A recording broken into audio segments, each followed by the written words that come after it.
budget. All right, now's the time to kind of sit up, pay attention, get your pencils ready. The structure and functions of the Fed. All right, so the first thing they do is provide banking for the United States government.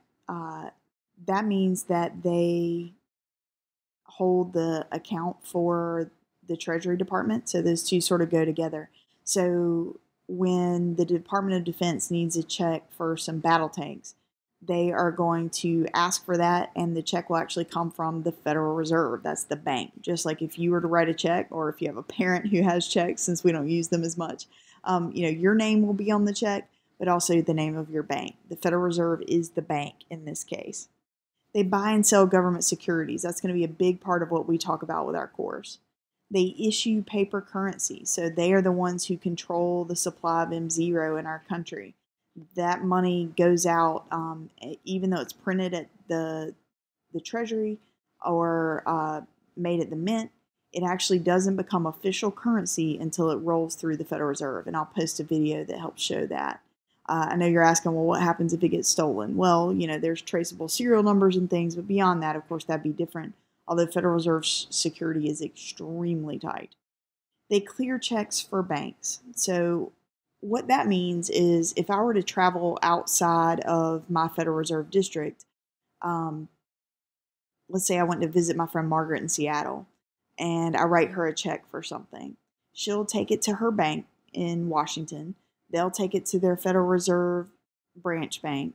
That Federal Reserve branch bank will put money in her local bank, or put money in her local bank account, then ask my regional bank for money, so the Federal Reserve Bank of Atlanta, who will put money in their account, and then the Federal Reserve Bank of Atlanta will turn and pull that money from my account. So they actually handle that check clearing. That used to actually happen through airplanes. So they would fly checks back and forth across the country. The Federal Reserve handled all that. When planes were grounded after 9/11, they made a full move to electronic checking. Some checks are still sent cross country, but the vast majority are not. That, though, used to be a big deal. When you would drive from state to state, you would see signs that said no out-of-state checks, because people would run checking scams pretty frequently. And you can see a good example of that. I usually show the movie clip in class, but the movie Catch Me If You Can, which if you haven't seen it, is a great film. So check it out.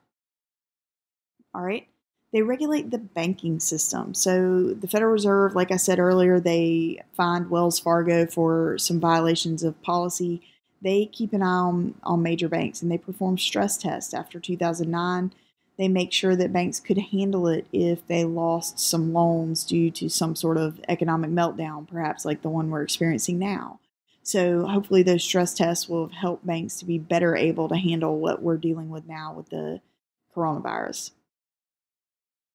They are the lender of last resort to banks with financial difficulties. If your bank is going under, they can go to the Federal Reserve and borrow money from them. Now remember, the Federal Reserve regulates the banking system, so they'll keep an eye out, and those loans are going to typically come with conditions if they're happening too often, or they seem to be failing stress tests, things like that. But they will always loan to their member banks, and that means that they're able to stay afloat, and that the bank customers are able to keep money flowing. Finally, they regulate the money supply through the implementation of monetary policy. So we'll talk about that, and of course that's why we're here. All right, so here are the 4 tools of the Federal Reserve. Buying and selling securities on the open market. That means buying and selling bonds, and we're going to create a market to show what happens when each of these tools is put into place. Setting the discount rate, setting the reserve ratio, and interest on reserves and excess reserves. So let's talk about each of these in turn. So for starters, I'm going to talk about the banking side of this stuff.